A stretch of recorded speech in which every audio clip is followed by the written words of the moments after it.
Organisations define candidate experience in different ways. To some it means providing a positive experience, to others an authentic experience or a memorable experience. For many it will be all of the above. For me, that's the interesting thing about it. There's no blueprint to work from. Organisations can decide for themselves what experience their candidates should have. The important thing is having a candidate experience, defining what that experience should be and continually working to improve it.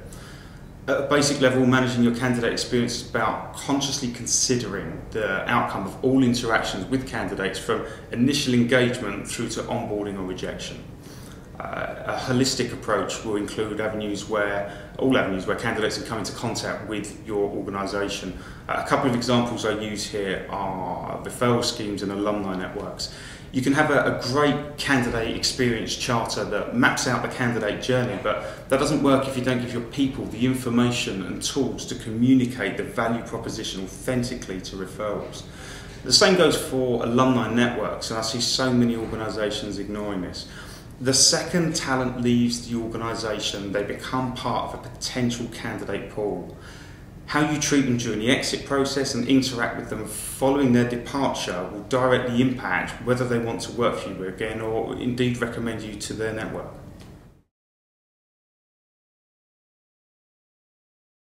Any and all candidate interactions should be looked at, but I tend to start with three. Firstly, attraction. So that's going to be adverts, social presence, your careers site.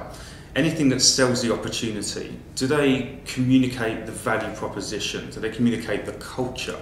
Do they communicate the things that make your company unique and a desirable place to work? Secondly, the application process. Is it unnecessarily long? Do you communicate how long it will take them to complete it and what's required before they begin? Is there a mechanism for them to leave personal details to join a talent network in the event that there are currently no suitable positions? Thirdly, for me would be onboarding and rejection management. Onboarding, do you map out what is expected of them? Do you provide regular communication throughout the process? Is there a handbook or an online portal that they can refer to for updates and information? Rejection management, do you have a process for rejecting candidates? Ask yourself two questions. One, how would you want to receive the information if the tables were turned? Two, how would you want the candidate to communicate their rejection to someone thinking about applying to your organisation? So, was it a positive experience? Through all of these, attraction, application and onboarding, make sure you're being authentic to the culture and your employer brand. Firstly, take a step back to look at your organisation through the eyes of a candidate and ask yourself, what would I want to see? Now, what do you think could be improved? Most often the answer will be more information, more communication, both of which can be produced very cost effectively. Candidates want to know they're making the right choice about a company and the people they're going to work with, not systems that attract and onboard them. So find ways to give insights into the culture of the business. A fully integrated mobile application-enabled candidate portal is fantastic if you can afford it, but an online pack and a phone call from a real-life person can be a powerful combination. Video is a really powerful tool. Some of the most engaging ones I've seen have been shot on a budget by staff themselves. This gives a unique behind-the-scenes feel that demonstrates the culture of the business. Also look at how you communicate internally. You need to live and breathe this stuff. So a candidate experience charter that sits with HR and gathers dust on an intranet doesn't help anyone.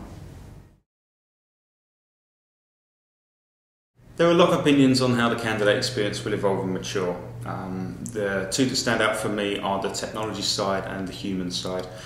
Why do we even need to think about candidate experience? The reason is because of volume. If every role we recruited for received 2 great applicants and all we need to do is choose between those 2 applicants, you can guarantee that both of them would have a first-class candidate experience. The internet and social media has given us wider access to promote our opportunities, so the volume of candidates is constantly increasing. Managing that volume and the strain on resourcing is already a concern and will only become more the case. So what's the solution?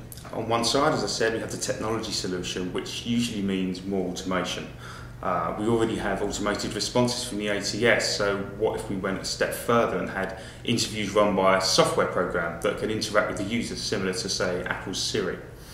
On the other side, we hear that technology has already replaced too much of the human element, and more automation will only see people drop out of the process, people buy into people. For me, the answer is a combination of the two. I don't think we need more steps given over to technology. What we need is smarter technology and smarter processes that get us to the human element quicker. Technology should be an enabler for human interaction, not a replacement of it. And with so many companies prioritising cultural fit and attitude over skills and education, is there really any other way?